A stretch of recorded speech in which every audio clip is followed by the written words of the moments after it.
Good morning everyone, welcome back to my channel. কেমন আছো তোমরা সবাই? আশা করি ভালো আছো, আর আমরাও ভালো আছি। সকাল এখন 8টা সাড়ে 8টা মতন বাজে, আর দেখো বাইরে আজকে বৃষ্টি হচ্ছে। আজকে হলো ভাদ্র মাসের প্রথম দিন, তাতে এইরকম বৃষ্টি।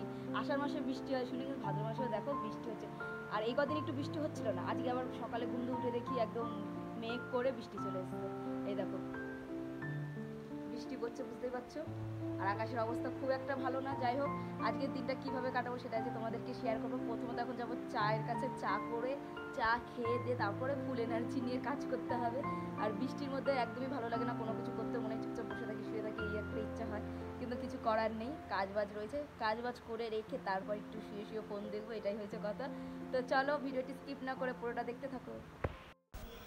চা করা হয়েও গেছে, এই যে দুধ চা গরম গরম, আর সাথে লুচি। বৃষ্টির মধ্যে এরকম চা লুচি খেতে কিন্তু বেশ ভালোই লাগে, তাই না?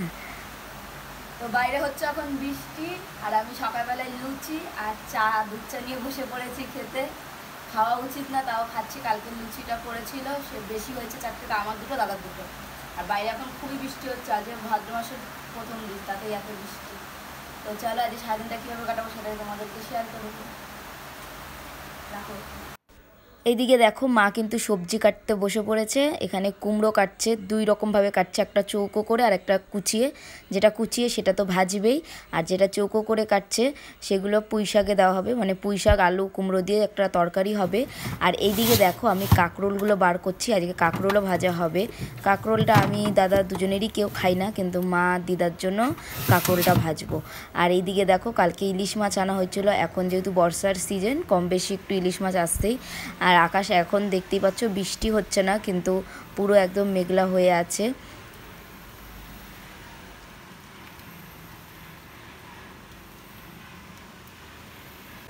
আর এই দিকটায় কিন্তু আমি নিয়ে বসলাম ডিম টোস্ট করতে।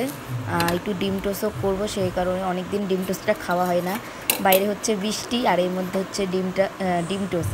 তো যাই হোক, এই যে ডিমটা দিয়ে দিচ্ছি, আর আমি খুব সিম্পলভাবে করি, বেশি কিছু ডিমের মধ্যে দিই না, শুধু অল্প একটু নুন আর একটু চিনি দিই, এতে একটু মিষ্টি মিষ্টি লাগে। আর লঙ্কা পেঁয়াজ কিছুই দিই না, আমার ভালো লাগে না, সিম্পলটাই মনে হয় ভালো লাগে খেতে, সেই কারণে। আর এদিকে কিন্তু মা এই যে তরকারি বসিয়ে দিয়েছে, এদিকে কুমড়ো ছেঁচকি হচ্ছে, আর এইদিকে হচ্ছে পুঁই শাকের জন্য এই যে আলু আর কুমড়োটাকে একটু ভেজে নিচ্ছে, তারপর তো এর মধ্যে পুঁই শাকটা দেবে। যাই হোক, এদিকে মাই রান্না করছে, আর আমি কিন্তু এদিকে ঘরের কাজগুলো সেরে ফেলছি, দুজন দুই দিকে কাজ করছি। আর ঘরের কাজ করতে করতে মা আমাকে আর একটা কাজ দিল, সেটাও এখন করতে বসবো।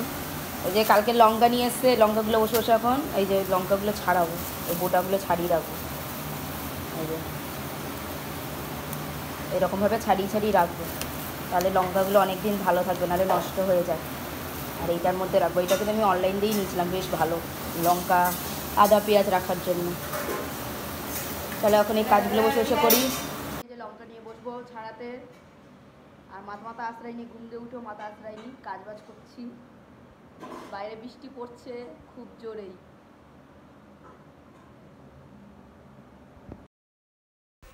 বৃষ্টি কিন্তু বন্ধ হয়ে গেছিলো, আবার শুরু হয়েছে বৃষ্টি। আর এখানে গাছগুলো দেখো কত সুন্দর, এই গাছটা কদিন আগেই কিনে নিয়ে এসেছি, বেশ অনেকগুলোই গাছ হয়েছে, বেশ ভালোও লাগে বেশ গাছগুলো দেখতে।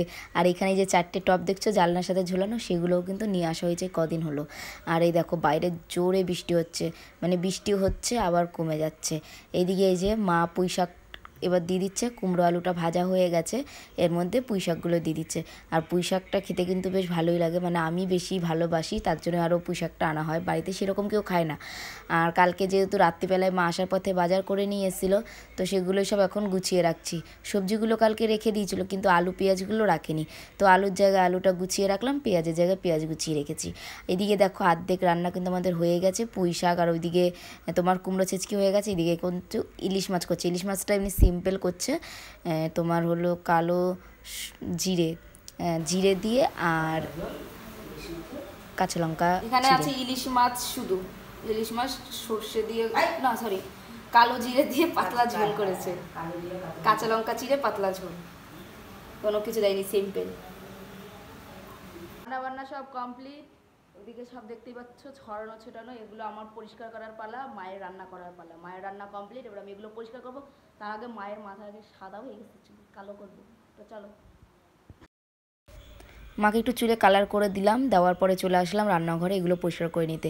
তো আজকে একটু তাড়াতাড়ি পরিষ্কার করে নিচ্ছি, ভাবলাম যে আজকে বেশি কোনো কাজ রাখবো না, একটু চুপচাপ থাকবো। কেন প্রত্যেক রবিবার না আমার স্নান করতে করতে সেই 3টে 4টে এরকম বাজে, মানে কিছু না কিছু কাজ করতেই থাকি। তো আজই ভেবেই রেখেছি যে আর কোনো এক্সট্রা কাজ আজ করবো না, যেইটুকু করা সেইটুকু করে একটু মানে নিজের মতন একটু থাকার চেষ্টা করব।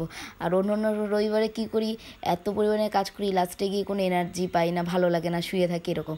তো আজই ভেবে রেখেছি ওর জন্য একটু তাড়াতাড়ি করে কাজকর্মগুলো সেরে ফেলো। তার মধ্যে হচ্ছে বৃষ্টি, আর আজকে তো বাজারে যাওয়ারও নেই, কেন আগের দিন মা রাত্রে বাজার করে নিয়ে এসে। আর বাজারটা যাওয়ার হলে ভীষণ একটা বড় কাজ থাকে, কেন বাজার করা, এনে আবার সেগুলো গুছিয়ে রাখা, মাছ আনলে সেগুলো ধোয়া, মানে অনেকটা টাইম ওখানেই চলে যায়। তো সেই কারণে ভাবলাম যে না, যে দেখো এদিকে আমার পরিষ্কারও হয়ে গেছে রান্নাঘরটা, এবার কটা বাসন আছে সেগুলো ধুয়ে নেবো, তার ফাঁকে ঘরটা একটু মুছে নেবো, কেন মা আবার পুজো দেবে সেই কারণে। তো ঘরটা আমার মোছা হয়ে গেছে, পাখাটা এখন চালিয়ে দিচ্ছি, তাহলে ঘরটা একটু তাড়াতাড়ি শুকিয়ে যাবে, এমনি তো বৃষ্টি পড়ছে সেই কারণে। এবার ঘর দুয়ার মুছে তারপরে বেরিয়ে পড়লাম একটু দিদার বাড়ির উদ্দেশ্যে, দিদাকে খাবার দিতে যাব। মা কিন্তু বেরিয়ে গেছে দোকানে, আর আজকে তো আমার ছুটি, তার জন্য আমি আজকে বাড়ি আছি। আর এই যে এখন যাচ্ছি বৃষ্টি মাথা নিয়ে দিদার এই বাড়ি। বৃষ্টির মধ্যে এখন যাচ্ছি দিদা বাড়ির দিকে, কাজ বাজ তো সব হয়ে গেছে, তো দিদাকে খাবার দিতে যাচ্ছি এই আর কি। বাইরে তো বেশ বৃষ্টি হচ্ছে, তো বৃষ্টির মধ্যে বেরিয়ে গেলাম, দিয়ে তারপর স্নান টান করবো এই আর কি, সেই কারণে।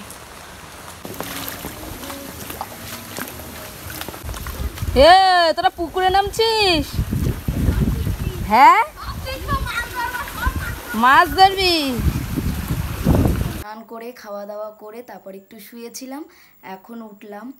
আর এখনও কিন্তু বাইরে বৃষ্টি হচ্ছে না, কিন্তু আকাশের অবস্থা খুব একটা ভালো না। চলো তোমাদের দেখাই। আর এইদিকে দেখো আমি কিন্তু এতে জানলার পর্দা দিয়ে রেখেছি, দুপুরবেলা যখন শুই মনে হয় একটু জানলার পর্দাটা দিলেই ভালো লাগে, সেটা বৃষ্টি হোক বা রোদ্দুর উঠুক। তো চলো আগে আকাশটা দেখিয়ে নিই। তো দেখতেই পাচ্ছ পুরো মেঘলা, মনে হচ্ছে ঝড় আসার আগে যেরকম একটা আকাশটা হয়ে থাকে পুরো সেম ওই রকম লাগছে। আর এখন আমি উঠে পড়লাম, কেন বলো তো, একটুখানি তাল গোলাবো। আগে রবিবার মামির বাড়ির থেকে তাল পাঠিয়েছিল, তো সেটা আর করা হয়নি। তো এখন ভাবছি তালটা গোলাই, নাহলে কি বলো তো অনেক দিন থাকলে নষ্ট হয়ে যাবে। এমনি 1 সপ্তাহ হয়ে গেছে তালটার মানে তালটা ঘরে রয়েছে।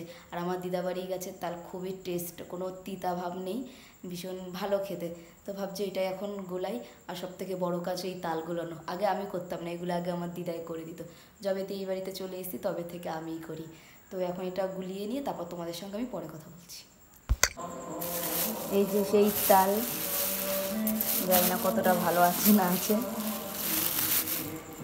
কেমন হয়ে গেছে একটু, এক সপ্তাহ হয়ে গেছে বলে একটু কেমন হয়েছে দেখি, এখন ফাটিয়ে কতটা কি ভালো আছে সেই বুঝেই গোলাবো, নাহলে ফেলে দিতে হবে। তো তালটা ভালো ছিল বলে যে মেখে একেবারে নারকেল টারকেল দিয়ে মাখিয়ে রেখে দিয়েছি। আর কি বলো তো, আর হয় 2 দিন থাকলে হয়তো নষ্ট হয়ে যেত এই আর কি। আর এই যে এখন আমি সন্ধে দিয়ে তারপর চলে আসলাম আবার রান্নাঘরে, মানে তালটা মাখিয়ে রেখেছিলাম বিকেলের দিকে, তো এতক্ষণ মাখানো ছিল, তো ভেবেছি সন্ধেবেলায় সন্ধে দিয়ে তারপর আসবার। এইদিকে নারকেলটা দেখাচ্ছি, নারকেলটা যে ভাঙলাম এত মিষ্টি, আমাকে দাদা পুরো নারকেলটা দিতে দিল না তালের বলায়, বলছে না অর্ধেক আমার জন্য রেখে দিয়ে, অর্ধেক খেয়ে রেখেছে, আবার পরে খাবে বলে ওইটা রেখে দিয়েছে। সেটাই আমি দেখাচ্ছি যে দাদা এই অর্ধেক নারকেল আমাকে দিতে দিল না, বললো অর্ধেক নারকেলই দে, অর্ধেক নারকেলটা আমার জন্য রেখে দে। আর সত্যি বলতে নারকেলটা খুব মিষ্টি ছিল, আর নারকেলের জলটাও ভালো ছিল, ওই কারণে আরও ও রাখতে বলেছে, তার জন্য অর্ধেক রেখে দিয়েছে, ও অর্ধেক খেয়েছে, পরে হয়তো অর্ধেক খেয়ে নেবে। আর এদিকে আমি এই যে মানে কড়াই বসিয়ে দিলাম, এর মধ্যে এবার তেল দিয়ে বড়াটা ভাজবো।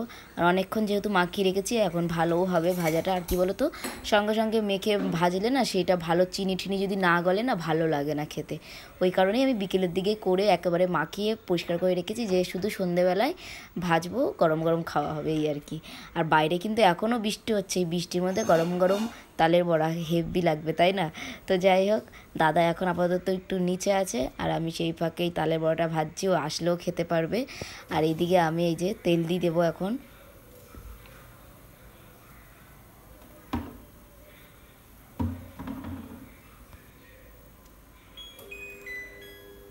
আর তালের বড়া আমার আগাগোড়াই বেশি ভালোই লাগে খেতে, বিশেষ করে বাসিটা, মানে আজকে গরম গরমের থেকে আমি পরের দিনেরটা খেতে বেশি ভালোবাসি। কিন্তু কিছু করার নেই, যে দিনেরটা যেদিন খেতে হবে আর পরের দিনের জন্য একটু রাখবো এই আর কি। আর বেশি করিনি, অল্প একটুই করেছি, মানে ভালোভাবে না গোলাতে পারিনি, অর্ধেকটা মানে আটির মধ্যেই লেগেছিলো, তাল ফেলে দিয়েছি, আর মানে ভাল লাগছিল না। আর এইখানেই দেখো গরম হয়ে গেছে কড়াই, এবার একটা একটা করে ছাড়বো বড়া।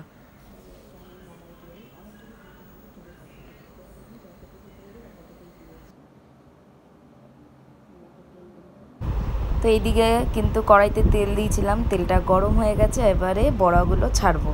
আর কি বলতো, তালের বড়ার এই যে মাখানোর মধ্যে অনেকে কলা, তারপর চালের গুঁড়ো অনেক কিছু দেয়, আমি কিছুই দিইনি, আমি জাস্ট নারকেল, চিনি আর ময়দা এই দিয়েই মেখেছি। আর লাস্টে একটু মৌরি দিয়েছিলাম, অর্ধেকটায় মৌরি দিয়েছি, অর্ধেকটা এমনি। দাদা বললো লাস্টে যে কয়েকটা মৌরি দিয়ে কর, তো আমি মৌরিটা দিয়ে বেশি ভালো খাই না, মৌরিটা দিয়ে আমি বেশি ভালো খাই না, সেই কারণে আমি অল্প করে মৌরি দিয়ে করেছি, আর বাদ বাকি এমনি। আর এই দেখো আমাদের তালের বড়া রেডি। তো আজকের মতন ভিডিওটি এখানে এন্ড করছি, দেখাবে নতুন একটি ব্লগে। টাটা।